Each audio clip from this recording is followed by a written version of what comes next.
Action! Hello, j'espère que tu vas bien, on se retrouve pour une nouvelle vidéo. Aujourd'hui ça va être une vidéo vraiment chit-chat, tu peux même mettre la vidéo en fond, faire ton ménage, ton sport, ta petite marche, comme tu veux. Aujourd'hui on va parler d'un sujet qui me tient à cœur et qui m'est beaucoup posé. La question est comment je fais pour faire du sport régulièrement, être toujours motivée, être assidue. Comment est-ce que j'ai fait pour commencer et comment je m'y tiens. On s'est tous déjà dit, allez demain c'est la bonne, je commence à faire le sport, je mange bien, je m'y mets dès lundi. Vient le lundi, t'as la flemme, t'y vas pas, tu restes dans ton canapé. On connaît toute cette sensation, tu manges de la merde, tu te sens comme de la merde et c'est un cercle vicieux et rebelote. On connaît toute cette sensation, je vais t'expliquer comment casser ce cercle vicieux et comment enfin faire du sport et t'épanouir surtout en faisant du sport. Donc aujourd'hui je vais te donner les clés pour enfin te mettre au sport, t'y tenir, sans te faire mal, sans te dégoûter et surtout tenir sur la durée. Petite parenthèse si tu ne me connais pas, je m'appelle Sybille, je suis coach sportive, j'ai 20 ans, j'essaye de partager sur mes réseaux sociaux tout ce qui est en lien avec la santé mentale, le sport, la musculation, la course, le plaisir autour du sport. J'aide les femmes et les hommes à se transformer physiquement et mentalement à travers mes coachings. Si jamais t'es intéressé, n'hésite pas à te renseigner sur mes réseaux sociaux, sur mes coachings, il y a absolument tout dessus, ou même à m'envoyer un message si jamais tu es intéressé. Sans plus tarder, on va commencer. Point numéro 1. Commence petit à petit. Le plus gros piège dans lequel on rentre tous, c'est le fait de vouloir faire tout d'un coup, tout parfaitement, tout à 100%. Et directement avec 5 séances de sport par semaine, presque pas 2 jours de repos, une alimentation parfaite, aucun écart, aucun plaisir gustatif. Et malheureusement, tu t'en doutes bien, ça ne tient pas, ça ne marche pas sur la longue durée. T'es déterminé en janvier, tu t'inscris à la salle, t'achètes tout le matériel, tes vêtements de sport, des nouveaux écouteurs et tout, c'est bon, t'es déterminé, cette fois c'est la bonne. Et au final, comme d'habitude, ça ne marche pas. Tu t'arrêtes au bout de 2 semaines. La solution, commencer petit et surtout de façon réaliste et tenable sur la durée. T'as pas besoin de commencer en faisant 1 heure de sport par jour tous les jours. Ce qui compte, c'est la régularité et non pas la quantité. Exemple simple, tu es complètement sédentaire, tu ne fais aucun sport, tu veux commencer, commence peut-être simplement en ajoutant 15 minutes de marche dans ta journée. C'est déjà énorme, tu passes déjà d'être sédentaire à ne pas bouger de la journée, à sortir prendre l'air, commencer à bouger ton corps progressivement, petit à petit, tu empêches le risque de blessure, tu redécouvres ce que c'est de bouger ton corps, mais de façon douce, donc tu ne te brusques pas, et mentalement, c'est pas quelque chose qui est compliqué. Donc tu peux commencer simplement à aller marcher un petit peu tous les jours. Ça peut commencer même par 10 minutes par jour. C'est vraiment infime, mais c'est déjà un effort qui est super, donc c'est pas négligeable. Imaginons que tu es intéressé par la musculation, la salle de sport, le renforcement musculaire, mais tu sais très bien que si tu prends ton abonnement à la salle, tu n'iras jamais et que tu vas juste balancer de l'argent, et c'est pas grave, tu commences avec 10-15 minutes de renfort, d'abord une première fois dans la semaine, et si tu vois que ça te plaît, tu augmentes. Mais vraiment, on commence progressif. Le but numéro 1, c'est de créer une habitude. Et une habitude, ça se construit avec la répétition, pas avec de la performance. Donc vraiment, commence petit et surtout commence avec quelque chose qui te plaît.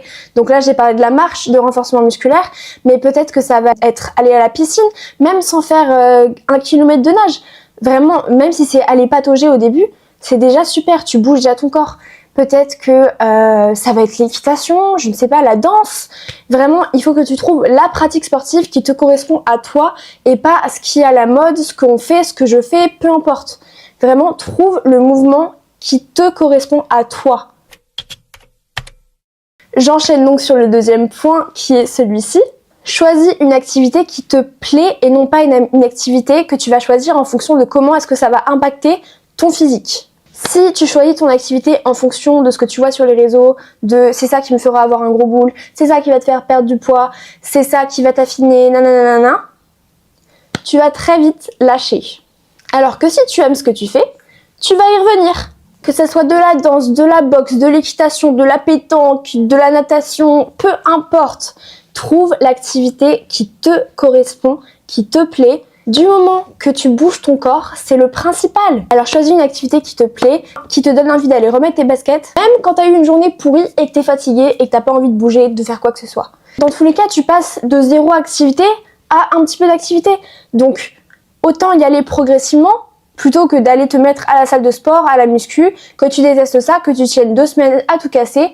Non, autant commencer par une activité qui te plaît, même s'il n'y a pas les standards de beauté, de machin, ça va te permettre d'avoir ton physique goal et tout machin. On s'en tape, ok, c'est déjà mieux que rien, donc c'est déjà ça, donc trouve une activité qui te plaît.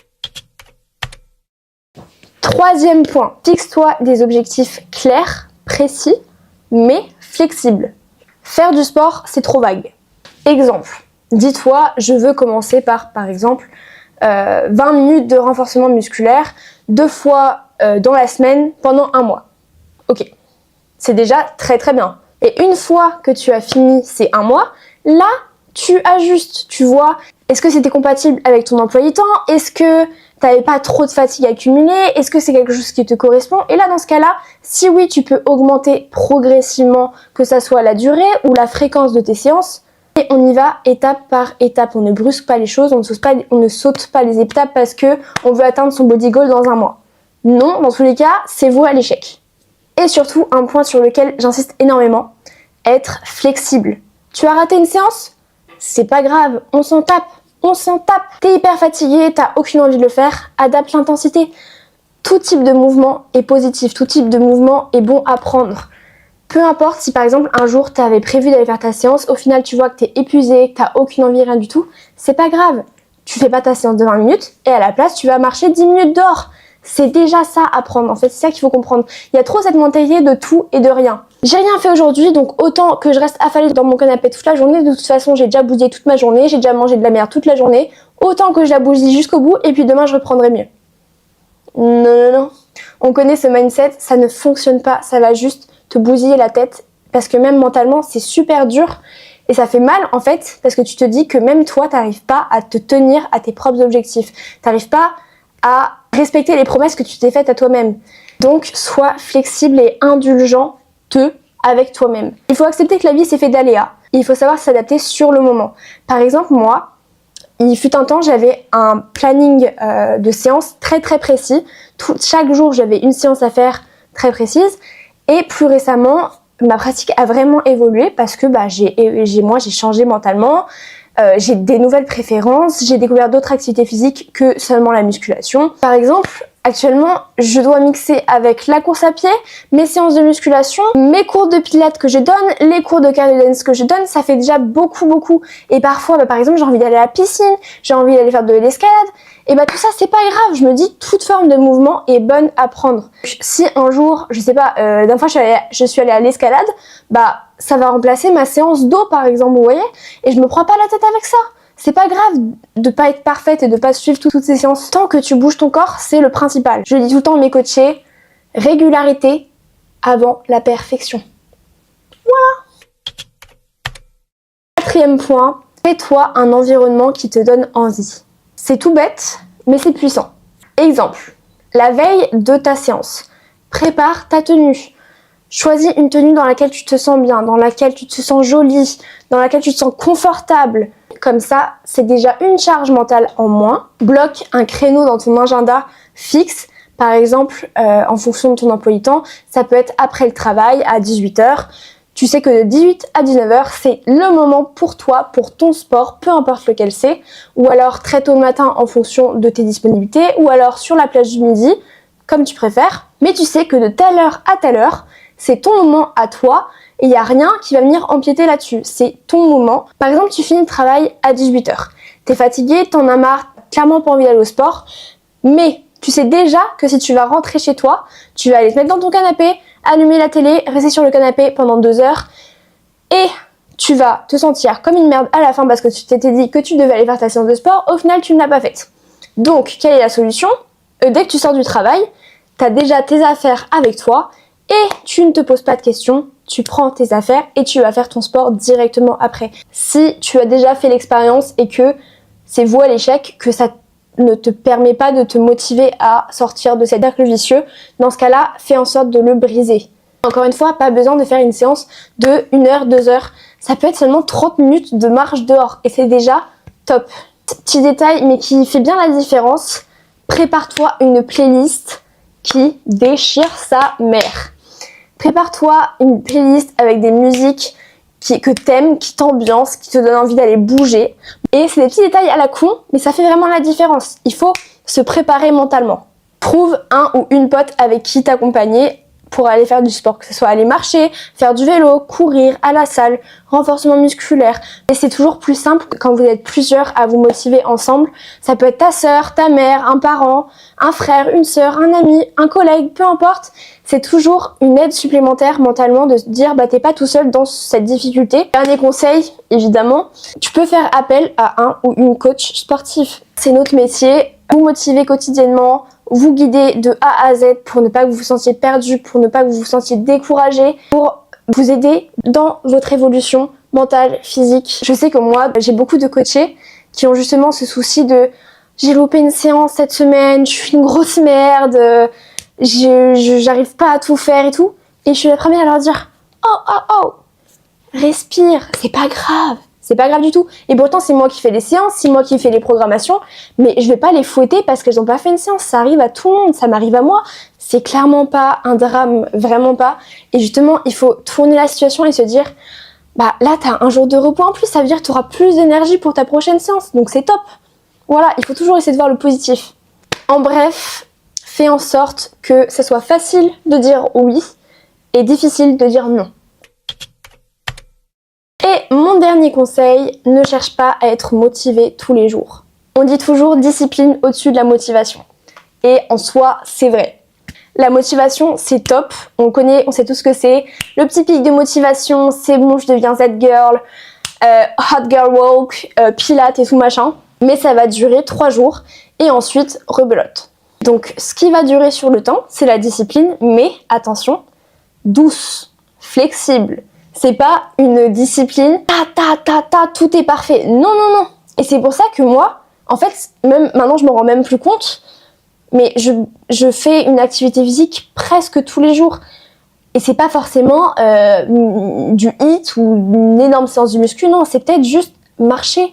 Et comme j'ai justement cette flexibilité mentale de me dire c'est ok de faire moins, ou de faire moins intensif, de faire moins long, c'est toujours mieux que rien, vous voyez ? Et garde en tête que peu importe le type de mouvement, le mouvement, c'est vraiment un antidépresseur. Le sport, c'est un antidépresseur. C'est quelque chose qui va réellement t'envoyer des hormones de bonheur.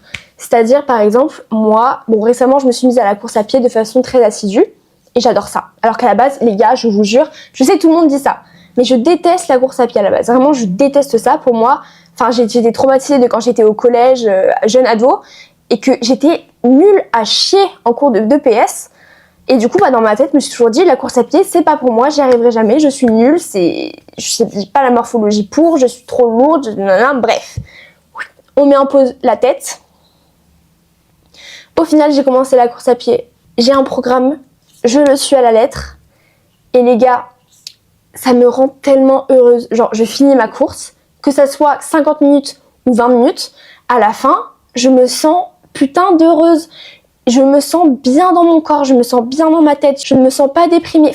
Mais là, je parle de la course à pied, mais la musculation, ça me fait cet effet-là. Le pilates, je me sens apaisée après avoir donné un cours. Trouvez le mouvement, le sport qui vous fait du bien.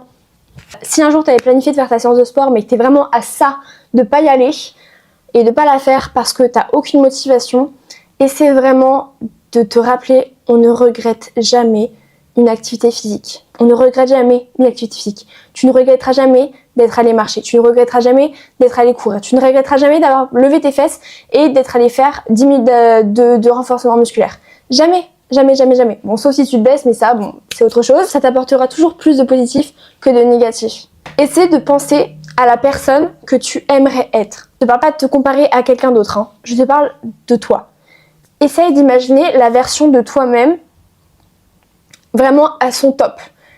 Qu'est-ce qu'elle ferait tous les jours pour se sentir au top, pour se sentir belle, pour se sentir en confiance avec elle, avec les autres, de quoi elle se nourrirait, qu'est-ce qu'elle ferait, quel type de mouvement, quel type d'activité mentale, quel type de développement personnel elle ferait. Est-ce que c'est une personne qui se coucherait tard? Est-ce que c'est une personne qui se leverait tôt? Est-ce que c'est une personne qui serait active dans sa vie? Est-ce que c'est une personne qui se nourrit de choses intéressantes pour sa santé? Qui est-ce que tu veux être toi, pas les autres? Les autres, on s'en fout. On s'en bat la race. Toi, qui veux-tu être? Quel type de personne tu veux être? Est-ce que tu veux avoir du respect envers toi-même? Est-ce que tu veux te sentir bien? C'est évidemment un chemin long, c'est un gros travail à faire sur soi. Oui, il y aura évidemment des jours beaucoup plus difficiles que d'autres, mais c'est totalement normal. Et moi, je sais que dans les jours où ça va vraiment pas, le fait de me dire, là, qu'est-ce que la moi idéale, elle aurait fait? Bah ça m'aide. Ça m'aide vraiment de me dire, là, est-ce qu'elle serait retournée se coucher dans le canapé parce qu'elle se sent comme une merde? Ou est-ce qu'elle aurait essayé ne serait-ce que d'aller sortir 10 minutes et se sentir déjà un petit peu mieux? Voilà. Et tu vas te rendre compte, et c'est ce qui est magique avec le sport, l'activité physique, en fait, plus tu vas en faire régulièrement, plus tu vas être régulière, plus tu vas le mettre dans ta routine et plus ça va être d'une facilité à continuer à en faire. Plus tu vas pratiquer ton activité physique et plus tu vas ressentir les bienfaits. Que ce soit sur le sommeil, sur est-ce que tu te sens par exemple plus fort, plus forte. Tu vas commencer à peut-être reprendre confiance en toi et tu vas même peut-être te surprendre à aimer ressentir un effort désagréable sur le moment. Mais l'après, il est tellement incroyable, t'es tellement fier de toi, c'est tellement supérieur aux quelques minutes de souffrance pendant l'exercice. Et ça, c'est progressif, ça prend du temps. C'est pour ça qu'il faut être super flexible et il faut être indulgent envers soi-même et y aller progressivement, petit à petit. Commencer avec des choses tranquilles qui ne te semblent pas être impossibles à réaliser. Petit à petit, tu vas y arriver. Bon, je crois que j'ai fait un peu le tour de mes petits conseils pour ce thème-là en tout cas. Si tu avais besoin d'un signe pour commencer le sport, c'est ton signe. Commence maintenant pour ta santé, pour ta tête. Pas que pour avoir ton body goal, même si c'est normal et c'est ok d'avoir des objectifs physiques. C'est ok, vous avez le droit d'avoir envie de perdre du gras, c'est normal. On a tous des objectifs personnels. Mais ce qu'il faut, c'est les faire d'une façon saine pour la tête, pour le corps et ne pas aller dans des excès. C'est pour ça que le mieux, c'est d'être accompagné par un professionnel. Si jamais tu as besoin d'une coach, je serai là pour t'accompagner avec grand plaisir, donc n'hésite pas. Donc commence petit, commence maintenant et surtout reste régulière. C'est pas une course, c'est un chemin petit à petit. Chaque toute petite victoire, c'est déjà magnifique. Sur ce, j'espère que cette vidéo t'a plu, j'espère que ça t'a aidé. N'hésite pas à me dire en commentaire si ça t'a aidé, si tu as aimé. Et surtout, si tu aimerais que j'aborde un autre thème, que ça soit peut-être plus par rapport à une pratique sportive ou encore des conseils comme ça, mindset, développement perso, devenir la meilleure version de soi-même. Voilà, n'hésite pas à me le dire. J'ai vraiment adoré filmer cette vidéo. Je te fais plein de gros bisous et on se retrouve très vite.